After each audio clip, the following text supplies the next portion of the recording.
కాళేశ్వరంలో 1,00,000 కోట్ల అవినీతి జరిగింది అనే ఆరోపణలు ఉన్నాయి. జస్టిస్ పీసీ ఘోష్ కమిషన్ కూడా ఇప్పటికే రిపోర్ట్ ఇచ్చింది. కాంగ్రెస్ ప్రభుత్వం కూడా సిబిఐతో విచారణ జరిపించాలి అని నిర్ణయించింది. అయితే హైకోర్టు ఇచ్చిన ఆదేశాలు ఇప్పుడు విచారణ జరుగుతుందా లేదా అన్న దానిపై ఉత్కంఠను రేపాయి. అక్టోబర్ 7 వరకు కమిషన్ రిపోర్టుపై ఎటువంటి చర్యలు వద్దు అని హైకోర్టు ఆదేశించింది. అసలు సిబిఐ విచారణకు కాళేశ్వరం కమిషన్ రిపోర్టుకు సంబంధం లేదు అని ప్రభుత్వం తరపు న్యాయవాదులు కోర్టులో తెలిపారు. ఇప్పటికే సిబిఐ విచారణకు అనుమతినిస్తూ అసెంబ్లీలో తీర్మానం చేసిన ప్రభుత్వం దానికి అనుగుణంగానే జీవో నెంబర్ 104ను జారీ చేసింది. ఆ జీవో కాపీ కూడా సిబిఐకు అందింది.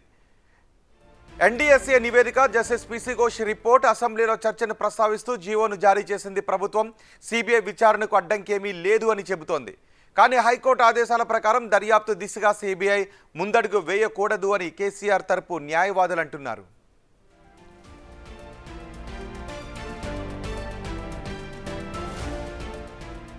ఓవరాల్గా చూస్తే కాళేశ్వరంపై సిబిఐ విచారణ ఎప్పుడు జరగాలి అనే అంశం ఇప్పుడు కేంద్రం చేతుల్లో ఉంది.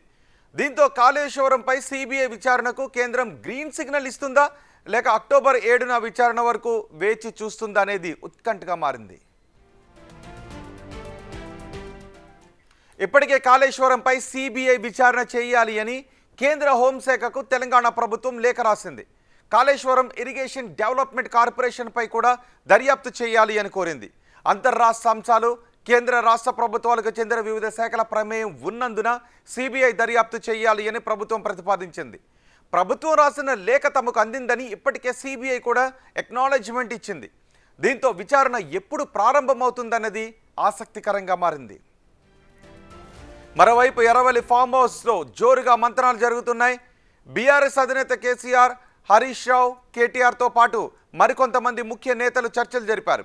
సిబిఐ విచారణ ప్రారంభమైతే ఎలాంటి చర్యలు తీసుకోవాలి అనే దానిపై చర్చలు జరిగినట్టుగా తెలుస్తోంది.